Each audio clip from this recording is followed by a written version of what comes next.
자, 안녕하십니까. 이번 시간에는 2022학년도 의과대학 수능최저 미반영 대학에 대해서 설명을 드릴게요. 자, 수능최저 미반영 대학 다 아시는 것처럼 서울대학교 일반전형 또는 연세대학교, 고려대학교, 성균관대학교, 중앙대 이런 등등의 학교들은 사실은 의대 중에서 메이저 의대에 해당이 되는 선호도가 상당히 높은 모든 학생들이 가고 싶어하는 대학들이기 때문에 경쟁률이 높을 뿐만 아니라 높은 정도의 학업적인 성취도를 필요로 하는 대학이고 많은 학생들이 관심을 가지고 있는 학교다 이렇게 볼 수 있어요. 더군다나 이제 우리가 의학 계열로 대학을 가려고 할 때 의대든 치대든 한의대든 특히 의대로 대학을 가려고 할 때 수능 최저에 대한 미충족이 가장 커다란 부담이죠. 그리고 실제 재수생들을 보면 재수생들 중에 거의 대부분이 재수를 하게 된 이유가 뭐냐라고 하면 수능 최저를 못 맞춰서 라고 얘기를 해요. 물론 떨어진 이유가 수능 최저를 못 맞춰서 떨어진 건지 아니면 학생부 교과나 비교과가 안 줘서 떨어진 건지는 판단하기 좀 어렵죠. 그렇죠? 왜냐하면 수능 최저가 안 되면 사실 모든 게 평가가 되기도 전에 그냥 불합격이 되는 거라고 비슷하기 때문에 자, 그래서 의대로 대학을 가려고 하시는 학생들은 원서를 쓰게 되어질 때 꼭 반드시 학생부 교과, 학생부 종합 또는 수능 최저 미반영 이렇게 하나로만 원서를 쓸 수 없다고 말씀을 드렸어요. 내가 지방의 일반계 고등학교 학생이야. 나는 학생부 교과와 지역균형 선발 전형으로만 대학 갈 거야. 나는 자사고 학생이야. 학생부 종합 전형으로만 대학 갈 거야. 또는 나는 학생부 종합 전형 중에서 수능 최저 미반영으로만 대학 갈 거야. 이렇게 나오기가 어렵고 또 의대를 가시는 분들이 6개를 다 의대를 쓰는 분들도 계시지만 의대를 6개를 다 쓴다는 게 사실 좀 어렵죠. 그러니까 의대를 쓰면서 치대를 쓰거나 한의대를 쓰거나 또는 내년에는 약대를 쓰거나 또는 서울대나 연세대, 중앙대 등등과 같은 일반 대학의 생명과학이나 화학과 같은 공학계열로 원서를 쓰는 경우가 많아서 의대의 원서 지원은 매우 복잡하게 원서 지원이 펼쳐져요. 그 이유가 바로 뭐 때문에 그러냐면 결국은 수능 최저의 충족 가능성이 가장 입시에서 중요한 역할이다 이렇게 볼 수 있고 그러므로 의과대학들 중에서 수능 최저를 미반영하는 대학은 모든 학생들이 원서 지원을 한 번쯤 고려하게 되어지는 대학 중에 하나예요. 왜냐하면 내가 아무리 교과 성적이 좋아, 아무리 비교과가 좋다 하더라도 수능 최저라고 하는 거는 충족이 될 수도 있고 안 될 수도 있는 거죠. 원서를 쓰는 9월의 시점에서 11월에 보는 수능이 몇 등급이 나올지 어떻게 알 수 있어. 그리고 고등학교 3학년 학생들은 수능이 처음 시험이다 보니까 사실은 예상치 않은 점수가 나올 가능성이 되게 높아요. 아시는 것처럼 2020학년도에 전체 수험생 중에서 재수생의 비율이 28.5%인데 28.5. 그런데 실제 수능에서 재수생들 1등급과 2등급에서의 재수생의 비율을 왜 여기서 1등급이나 2등급을 얘기를 하냐면 1등급이나 2등급을 맞아야만 의대를 가기 위한 수능 최저학력 기준을 충족할 수 있어요. 아시는 것처럼 최저학력 기준이 4개 영역 등급 합이 5 또는 4개 영역 등급 합이 6 또는 3개 영역 등급 합이 3, 4, 5 이런 등급대들은 대부분 1, 2등급대를 맞아야만 나올 수 있는 등급대다 보니까 이럴 때 1등급과 2등급에서 재수생의 비율이 얼마냐? 70%. 실제 재수생들이 가져가는 전체 수능 응시생의 비율이 28.5%인데 이 28.5%가 1등급과 2등급에서는 무려 70%에 도달하고 있기 때문에 결과적으로 수능은 재수생들에게 매우 유리한 전형이고 수능은 그리고 수시에서도 수능 최저를 요구하고 있는 의대나 치대나 약대의 전형은 재수생들에게 유리한 전형이라고 말씀을 드릴 수가 있는 거예요. 그런데 의대 중에서 특히 수능 최저가 없는 전형은 재수생들에게 유리한 게 아니라 재학생들에게 유리할 것이다 라고 저는 생각이 돼요. 왜냐하면 수능을 반영하는 전형에서 수시 전형에서 의학 계열의 수능 최저를 반영하고 그 다음에 정시에서 수능을 반영하는 전형은 상대적으로 재수생과 재학생이 게임이 안 돼. 아까 말씀드렸던 것처럼 자 전체 비율에서는 28.5%인 학생이 1등급과 2등급 수능에서 70%를 차지하니 고등학교 3학년 학생하고 재수생하고 어떻게 경쟁이 될 수 있겠어요. 그러다 보니까 수능 최저를 반영하지 않는 지금 보는 것처럼 서울대 일반전형, 성균관대학교 학과모집, 고려대학교 계열적합성, 한양대학교 학생부종합 일반이나 중앙대 다빈치 탐구형, 인하대 인하미래, 순천향대학교 일반전형, 강원대 미래전형, 충북대 학생부 종합원은 수능 체제를 미반영하는 전형은 고등학교 3학년 학생들에게 좀 더 유리한 전형이라고 판단이 되어진다는 거예요. 물론 이런 전형들의 재수생의 원서 지원이 안 되거나 재수생의 선발이 안 되거나 그러진 않아요. 재수생이 충분히 원서 쓸 수 있고 재수생도 합격이 되어지긴 하지만 워낙 수능 체제를 반영하는 전형에서 고등학교 3학년 학생들이 불리하다 보니 수능 체제를 미반영하는 학교에서는 고등학교 3학년 학생들이 그나마 유리하다. 이렇게 말씀을 드릴 수 있다. 라는 말씀이고요. 수능 체제를 미반영하는 전형을 3개로 나눌 수가 있어요. 3개로. 첫 번째는 학생부 종합 전형은 조금 전에 말씀드렸었던 학교. 그 다음에 학생부 교과 전형에서는 연세대학교 교과 추천형, 연세대학교 교과 추천형에서 22명을 뽑고 건양대학교 일반 학생 면접형에서 5명을 선발하는데 전년도에는 학생부 교과 전형이 없었죠. 아시는 것처럼 건양대학교 일반 학생 면접은 2022학년도에 새롭게 신설되는 거고, 그 다음에 연세대학교 고교 추천형은 전년도에는 연세대학교, 2021학년도에는 연세대학교 학생부 종합 면접형이었어. 학생부 종합 면접형. 그게 2022학년도에 교과 추천형으로 바뀌면서 교과 성적을 반영하는 거거든요. 그 두 개가 교과형이에요. 그리고 2020년도에 학생부 교과 전형 중에서 수능 체제를 미반영하던 대학교는 인제대학교 의예 전형이 있었어요. 그리고 2020년도에는 이 은제대학교 의예 전형만이 학생부 교과에서 수능 체제를 미반영했고 2021학년도에는 학생부 교과 전형에서 수능 체제를 미반영하는 전형이 없었고 2021학년도에 학생부 교과 중에서 수능 체제를 미반영한 학교가 2개가 생긴 거죠. 하나는 건양대학교 일반 면접 5명 선발하고 연세대학교 교과 추천형 22명 선발하는 전형이기 때문에 이 전형은 학생들이 많이 몰려들 가능성이 높아요. 자, 지역인재 전형으로는 순천향대학교 학생부 종합 지역인재 전형에서 7명 선발하고 건양대학교 지역인재 면접형에서 10명을 선발을 해요. 대부분의 학생들이 바라보는 건 바로 이 지점이겠죠.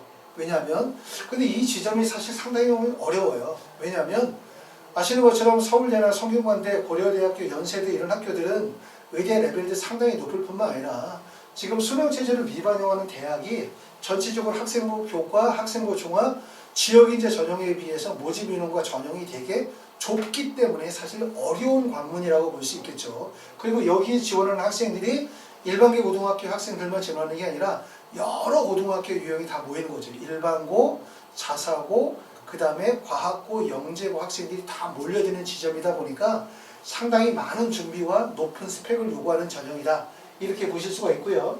자, 달라지는 점들은 뭐냐면 전년도에는 아시는 것처럼 연세대학교 활동우수형이나 경희대학교 네오르네상스 전형, 그 다음에 계명대학교, 상명대학교, 계명대학교, 경상대학교가 전년도까지는 수능체제 미반영하는 대학이었는데 올해부터는 연세대 활동우수, 경희대 네오르네상스 전형, 계명대, 경상대학교가 수능체제를 반영하는 대학으로 빠졌어요. 그러니까 여기 있는 대학이 없죠. 특히 연세대학교 활동우수형과 경희대학교 네오르네상스 전형이 여기서 빠진 거는 손실이 엄청 크죠. 특히 경희대는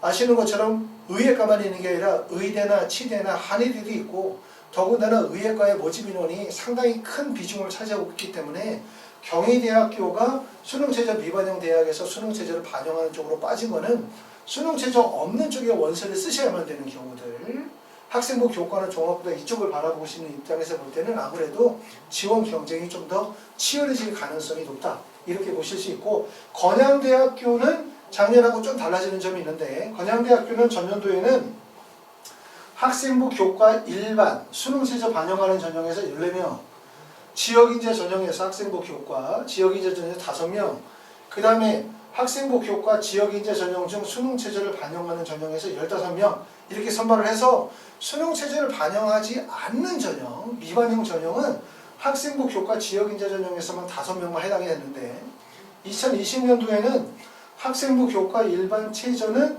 14명에서 10명으로 줄이고 대신 일반 학생부 교과 일반 면접 전형이 새로 신설이 된 거예요. 그러면서 5명을 뽑아요. 여기 이렇게 갔다고 볼 수 있겠죠. 그리고 지역인재 체제는 10명, 15명에서 10명을 하고 지역인재 면접 전형을 10명으로 늘렸어요. 그쵸? 그러니까 여기 지역인재 지역 교과 전형 5명이 이렇게 왔다고 보시면 되겠죠? 지역 면접 전형으로 10명이고 새롭게 신설된 전형은 학생부 교과 면접 전형에서 5명을 선발한다. 그러니까 다른 대학들은 수능 최저 미반영 대학들이 모집 인원이 줄거나 아니면 일부는 미반영에서 반영으로 바뀌었는데 건양대학교는 지역인재 교과 5명에서 뽑던 거를 지역인재를 10명으로 늘리고 그 다음에 학생부 교과 일반 면접 전형에 5명을 선발했기 때문에 건양대학교는 모집 인원이 5명에서 15명으로 늘은 거예요. 여기만. 그렇죠? 그래서 말씀을 드렸었던 것처럼 전년도하고 달라지는 점은 학생부 교과의 주력이라고 할 수 있는 연세대학교하고 경희대가 빠졌다는 점. 그 다음에 또 하나의 특징은 학생부 교과에서 연세대학교 교과 추천형과 건양대학교 일반 학생 면접 전형이 새롭게 신설되어졌다는 점이기 때문에 내가 지방의 일반계 고등학교 학생들 중에서 내신 성적이 엄청 좋아. 내신 성적이 막 1.0, 막 1.12, 막 이런 높은 내신 성적인데 수능 최저가 안 좋아. 그치? 충족 가능성이 불확실해. 라고 생각하시는 분들이 요 두 개의 대학을 노리시면서 학종형의 수능 최저가 없는 대학을 또 노리실 수 있는 방법이 있기 때문에 전체적으로는 우리가 이제 의대 같은 경우들은 모집 인원의 차이가 사실 그렇게 크게 벌어지진 않지만 수시보다는 정시의 선발 비율이 조금 더 늘어난 거죠. 그렇죠? 여전히 수시의 선발 비율이 높긴 하지만 정시 인원이 좀 더 늘고 수시 인원이 좀 더 줄었어요. 그렇죠? 그래서 학생부 종합전형, 수능체제 미반영을 이렇게 3개로 나눌 수가 있다. 이런 점을 말씀을 드릴 수가 있습니다. 자, 그러면 이제 고민거리가 그거죠. 학생부 종합전형 중에 수능체제 미반영 전형은 도대체 학생을 어떻게 뽑는 거야? 자, 의대에서 학생을 뽑는 방법. 첫 번째 수능체제. 두 번째는 학생부 교과, 학생부 비교과. 그러고 난 다음에 네 번째에 해당이 되는 게 이제 학교 프로파일이라고 말씀을 드렸어요. 학교 프로파일이라고 하면은 결국은 학생이 다니고 있는 고등학교의 전반적인 학업적 배경, 뭐 학교 특색 프로그램이라든가 학생 수라든가 진학률이라든가 등등등 전반적인 부분에 대한 반영을 하는 거라고 볼 수 있겠죠. 그렇죠? 그런데 수능체제 미반영 대학은 결국은 수능체제가 없다는 거잖아요. 수능체제가 의대 입시의 가장 핵심인데 그러면 결국 대학 입시가 뭐로 결정된다는 얘기냐면 학생부 교과, 비교과, 그 다음에 학교 프로파일이라고 하는 거예요. 학교 프로파일이라는 용어가 사실은 블라인드 서류평가를 2021학년도부터 진행하면서 학교에 대한 고교 정보를 제출하지 않는다. 그렇기 때문에 이 프로파일을 고교 정보로 이렇게 이해하실 수 있어서 그냥 간단히 설명하면 학교 프로파일이라는 말보다는 학업적 배경이라고 합시다. 학업적 배경. 그러니까 결국 수능 체제가 빠지고 나면 학생부 교과, 비교과, 학업 배경, 학교 특색, 학교 프로그램에 관한 거겠죠. 그렇죠? 그런 부분들이 반영이 되어진다고 볼 수 있는데 자, 일반적인 대학에서 서류평가의 항목을 보게 되어지면 자, 이렇게 얘기하죠. 학업 역량의 30%, 개인 역량의 50%, 잠재적인 역량의 20%를 반영한다. 물론 대학마다 이건 뭐 어떤 학교는 학업 역량이 40%일 수 있고 개인 역량이 30%일 수 있어요. 항목을 이렇게 나누고 그 다음에 이걸 통해서 학업 역량에서는 학업의 수월성이나 학업의 충실성 이거를 뭘 통해 판단해? 교과 성적이나 수상 경력을 가지고 판단하고 2022-23학년도는 아시는 것처럼 수상 경력이 한 학교에 하나야. 한 학기에 하나. 한 학기 한 해라도 되게 중요하죠. 왜냐하면 한 학기에 하나가 된다 하더라도 그 하나가 수학이나 과학교과냐. 두 번째 그 하나가 동상이 아니라 은상이나 최우수상 대상이냐. 등이나 아니면 학과적 합성의 수상이냐가 되게 중요하기 때문에 개수와 관계없어요. 그렇죠? 내신 성적과 수상 경력은 결국은 학업 역량을 나타내는 거고 그 다음에 개인적인 역량, 전공적 합성, 활동의 다양성을 보여주는 파트가 동아리 활동, 의대를 가려고 하면 또는 의대나 치대나 한의대, 약대 가려고 하면 사실은 동아리 선정이 되게 중요하거든요. 왜냐하면 자소서를 쓸 때 우리가 사실 2번 문항에 또는 전공적 합성을 뚜렷하게 보여줄 수 있는 게 바로 동아리 활동이기 때문에 동아리 선정이 상당히 중요해요. 의대를 가려고 하면 일반적으로는 생명과학 동아리가 적합성이 있을 수밖에 없어요. 동아리 활동, 그 다음에 수상 경력, 같은 마찬가지고 독서나 세부 능력 및 특기사항은 창의적 체험 활동인데 세부 능력 및 특기사항은 매우 중요하죠. 세부 능력 특기사항이 중요한 이유는 세부 능력 및 특기사항이 교과 성적보다 중요해서 중요한 게 아니라 다른 모든 항목들은 학생이나 학부모가 개입할 수 없는 항목인데 세부 능력 및 특기사항은 대부분 학생들이 초안을 작성하고 학습한 내용을 작성하고 선생님께 드리면 선생님이 그것을 바탕으로 수정해서 입력하는 형식으로 대부분 학교들이 하다 보니까 세부 능력 및 특기사항이 사실은 학교나 학생이 아니라 학교나 선생님이 아니라 학생이 어느 정도 본인의 학습 과정을 반영할 수 있는 파트이기 때문에 세부 능력 및 특기사항이 중요한 거예요. 창의적인 체험활동이라는 것은 학교의 학업적 배경이나 학업적 특성, 학교 프로그램들이 많이 반영이 되다 보니까 사실 창의적 체험활동에 자율활동이나 진로활동 보게 되어지면 고등학교 유형, 고등학교 프로그램의 다양성, 자연계 교과의 우수성 이런 부분들 많이 드러나거든요. 그러니까 이 부분 중요하고 그 다음에 잠재적인 역량을 평가하게 되어질 때는 자기소개서나 교내활동, 행동특성 및 종합의견 등을 고려해서 반영하게 되어진다. 이렇게 말씀을 드릴 수가 있어요. 그런데 이제 우리가 학생부 종합전형 이런 전형들은 지금 보시는 것처럼 학생부 종합전형이라 하더라도 서울대부터 시작해가지고 인하대까지 오는 라인 이쪽의 라인이 인하대까지 서울대부터 인하대까지의 라인이 교과 성적도 중요하지만 활동의 역량을 많이 강조하는 활동의 역량을 많이 강조하는 대학과 전형이라고 볼 수 있기 때문에 여기까지 학교들이 일반적으로 일반기 고등학교 학생들도 지원할 수 있지만 자사고나 과학고 학생들에게 좀 더 유리한 학교라고 볼 수 있고 순천향대학교부터 시작해서 강원대 충북대 같은 경우는 학생부 교과와 그 다음에 활동의 역량 중에서 교과 반영 비율이 높은 학교라고 볼 수 있어요. 일반적으로 여기 지원하는 학생들이 내신 성적이 우수한 학생들이 대부분 지원하는 학교다 보니까 그래서 학생부 종합전형도 이렇게 둘로 나눠지는 거예요. 둘로. 그런데 내가 만약에 일반계 고등학교 학생인데 서울대 일반전형 가고 싶어. 아니면 예를 들어서 고려대학교 계열적 합성 가고 싶어. 또는 중앙대학교 탐구형 원서 쓰고 싶어. 근데 원서 못 쓰는 거 아니야? 쓸 수 있어요. 충분히. 쓸 수 있는데 문제는 뭐냐면 서울대학교 일반전형이 65명을 선발하게 되는데 모집 인원이 단위가 많잖아. 모집 인원이 많으면 결국은 평가 항목이 다양해지거든요. 서울대학교 일반전형 원서를 쓰는 학생들은 어디 쓰는 학생들이냐면 카톨릭대학교 학교장 추천전형에 원서를 쓴 학생들이 학교마다 추천을 보통 하나를 주니까 하나를 쓴 학생들이 서울대를 쓰게 되어지면 서울대 지역균형 선발전형에 원서를 못 쓰다 보니까 서울대학교 일반전형으로 원서를 쓰게 되어진다는 거예요. 그러니까 서울대학교 일반전형의 모집 인원이 많으면 평가 방식이 다양해지기 때문에 결과적으로 일반기 고등학교에 선발이 가능하다는 얘기예요. 그리고 여기 지원하는 학생들이 카톨릭대학교 학교장 추천전형에 원서를 쓰는 학생들이 서울대 직윤을 못 쓰기 때문에 서울대를 일반전형으로 원서를 쓰는 거죠. 그렇죠? 그리고 성균관대 같은 경우는 학과 모집 25명, 모집 인원이 사실 별로 많지 않아요. 그렇기 때문에 성균관대는 흔히 말해서 과학고나 영재고 학생들에게 유리한 전형이다, 또 대학이다 이렇게 얘기할 수 있지만 일반계 고등학교 학생들이 이런 대학에 원서를 써서 못 붙는 건 아니에요. 그렇기 때문에 일반계 고등학교 학생들이 이런 대학에 붙으려고 하면 당연히 내신 성적 좋아야 되겠죠. 성균관대학교에서 발표한 게 내신 성적이 예를 들어서 평균이 1.55 정도 된다. 1.55. 그럼 이 1.55라는 개념은 과학고 학생, 일반고 학생, 또 기타 등등 합쳐서 1.5라는 얘기고 다시 말하면 일반계 고등학교에서 성균관대를 가려면 적어도 1.2 이내 정도 성적은 나와야 되는 거예요. 그리고 과학고나 자사고 학생들은 내신 성적이 좀 벌어지겠죠. 그렇죠? 그리고 일반계 고등학교 학생들이 이런 대학을 가려면 중요한 게 바로 뭐야?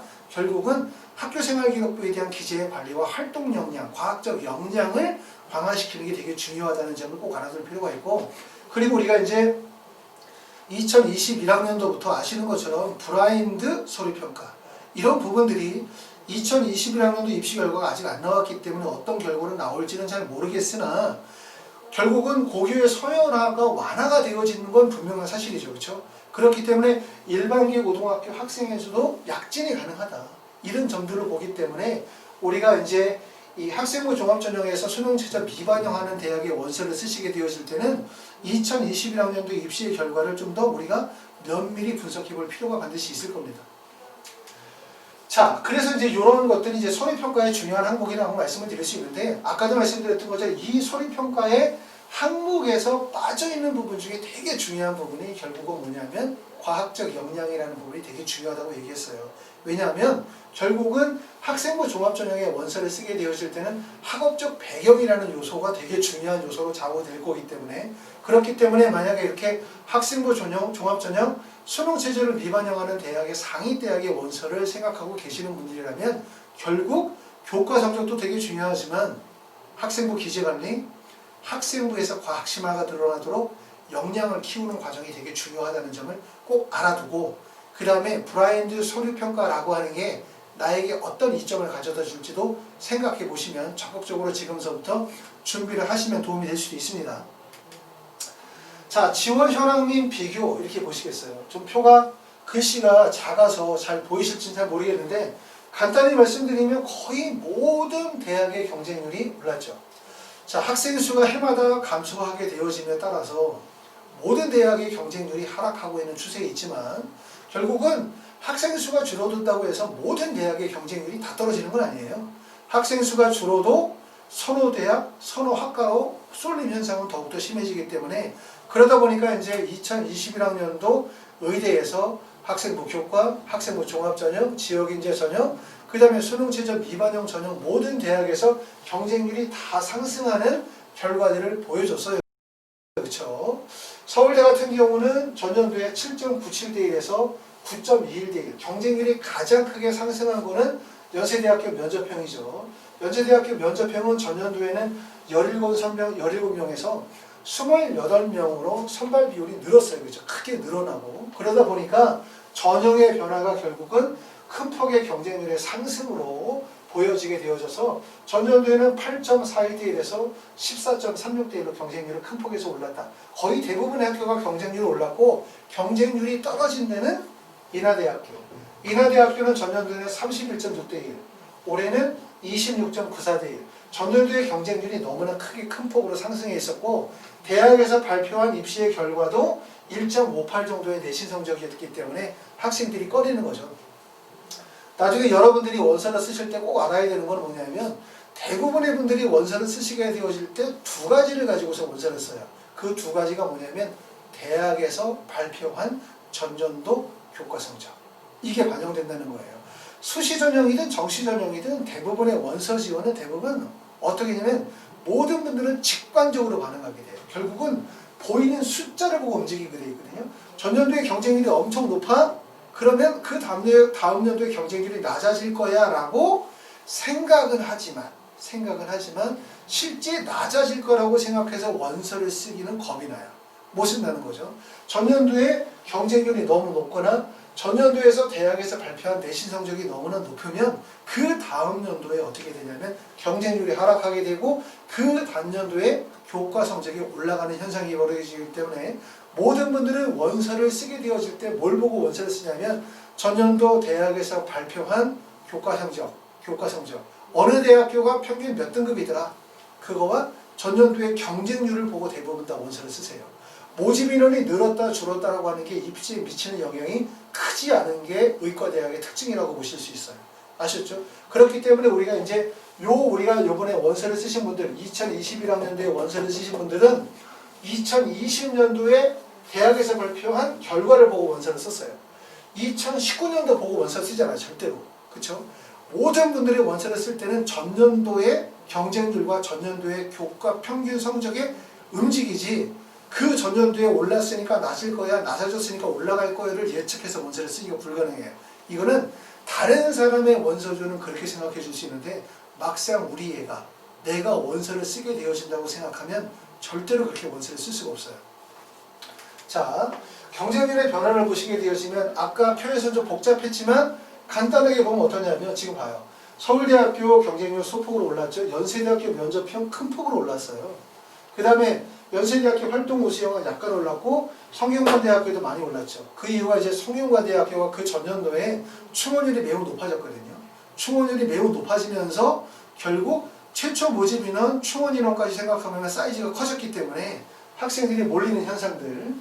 또 고려대학교 같은 경우도 전년도에는 특기자 전형이었다가 2021학년도 계열적 합성으로 바뀌면서 모집 인원이 늘었어요. 그러면서 이제 경쟁률이 몰린 거고, 한양대학교는 종전의 경쟁률이 워낙 높다 보니까 학생들이 원서 지원을 좀 꺼리는 경향이 있고, 중앙대 다빈치 같은 경우는 내신 평균 성적이 좀 낮아요.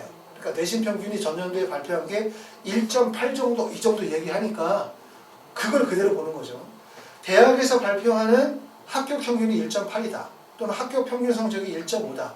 이런 걸 자꾸 내신 성적으로 접목시키면 안 되거든요. 자, 성균관대를 원서를 쓰고 싶은데 성균관대에서 발표한 성적이 1.5야. 그럼 내 성적은 1.4야. 그러니까 난 붙을 수 있어, 지원할 수 있어, 이렇게 생각하시면 안 되고, 학생부 종합전형의 원서를 쓰게 되어질 때는 교과 성적으로 판단하시면 안 되고, 뭘 판단했냐면 종합적인 경쟁력에 대한 판단하셔야 돼요. 학생이 가지고 있는 경쟁력에 대한 종합적인 판단, 경쟁력에 대한 종합적인 판단이라는 것은 학생부 교과 성적, 비교과 성적, 그 다음에 학업적 배경, 수능 최저의 충족 가능성 등을 종합적으로 고려했었을 때 내가 실제 지원이 가능하냐를 생각하셔야지, 학생부 종합전형을 마치 학생부 교과 전형으로 착각하셔가지고 내신 성적으로 그냥 비교하셔서 생각하시면 그거는 맞지 않고, 일부 인터넷 같은 데 가면은 우리가 이제 지원 사이트들 있잖아요.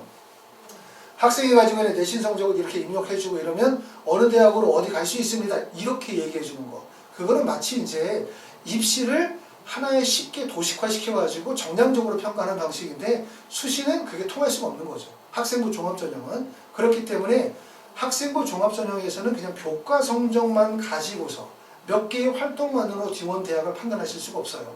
그렇기 때문에 학생이 가지고 있는 전반적인 경쟁력에 대한 종합적인 판단을 하셔야만 지원 가능한 대학을 아실 수가 있다. 이렇게 말씀을 드리고, 중앙대학교 같은 경우는 다빈치 전형은 전년도에서 경쟁률이 많이 올랐어요. 그렇죠? 그리고 탐구형은 전년도에 비해서 올랐고, 경희대학교도 올랐고, 내린데는 유일하게 인하대학교만 경쟁률이 낮아진 거죠. 근데 올해는 아마 2022학년도에는 면접형이 경쟁률이 더 올라갈 가능성이 높겠죠. 왜냐하면 활동 우수형이 2021학년도에는 면접형과 활동 우수형이 수능 체제를 반영하지 않았었는데, 둘 다.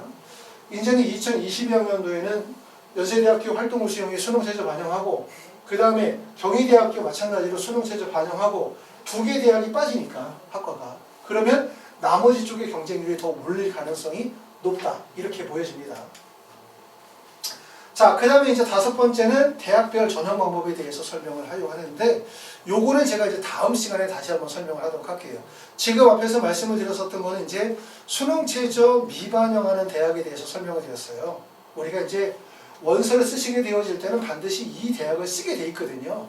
왜냐하면 의대를 가는 전형이 수능 최저 미반영, 학생부 종합, 학생부 교과, 그 다음에 지역인재 전형에 해당이 되어지는데, 수능 최저 미반영 전형을 제외한 학생부 교과나 학생부 종합이나 지역인재 전형은 다 수능 체제를 반영하다 보니까 전년도에 비해서 수능 체제가 다소 낮아졌어. 다소 낮아졌다 하더라도 사실은 내가 의대에 못 가고 재수를 하는 가장 큰 이유가 수능 체제 미충족이기 때문에 누구나 여기에 한 번쯤은 원서를 쓰시게 되어져 있어요. 반드시. 그렇기 때문에 관심을 두셔야 될 필요가 있고, 그리고 이제 여기서 달라지는 점은 아까도 말씀드렸었던 것처럼 전년도에 수능 체제를 반영하는 대학들 중에서 빠진 데가 연세대, 경희대, 계명대, 경상대가 빠졌고, 대신 학생부 교과 전형에 새롭게 신설되거나 아니면 전형이 변결돼서 신설이 되어진 게 연세대학교하고 그 다음에 건양대학교가 신설이 되어졌다. 이 점에 대해서 말씀을 드리고요. 그리고 학생부 종합전형 수능 체제 미반영 대학으로 대학을 가려고 하잖아? 그럼 뭐가 필요해? 교과 성적과 비교과 성적, 이거 반드시 필요하고, 그 다음에 하나가 꼭 필요한 게 결국은 뭐냐면 활동 역량, 과학 심화가 반드시 필요하기 때문에 학생부에 대한 기재 관리가 매우 중요하다는 점을 꼭 알아두실 필요가 있고, 전년도에는 안 되는데 2022학년도는 될 수 있어요. 왜냐하면 그 전년도까지만 하더라도 이런 대학들이 일반계 고등학교 학생들보다는 자사고나 과학고 학생들에게 유리한 대학이다, 이런 인식이 강했다라고 한다면 2021학년도부터 브라인드 서류평가가 강화가 되어지면서, 아직 입시 결과는 안 나왔지만 결과적으로 이런 고교 서열화의 완화로 이어질 가능성이 높기 때문에 일반계 고등학교 학생들도 좀 더 적극적으로 우리가 좀 더 생각해 볼 필요가 있어요. 그렇죠? 자, 요번 시간은 이렇게 마치고 다음 시간에는 어떤 내용을 설명하냐면 대학별로 설명을 해볼게요. 대학별로 2021학년도와 22학년도 입시 변화에서 어떤 변화가 있었냐. 서울대 같은 경우는 전형에 커다란 변화는 없어요. 그렇죠? 없는데 단지 변화라고 한다면 모집 인원이 68명에서 65명으로 3명 정도 인원이 줄었겠죠. 모집 인원이 준 이유는 뻔하죠. 수시에서 선발하는 인원이 정시로 넘어가면서 선발 인원이 줄었다는 거고, 연세대 같은 경우는 전형의 변화가 커요. 그렇죠? 대학별로 전형의 반응법에 대해서 하나씩 다시 한번 설명을 드리도록 하겠습니다. 감사합니다.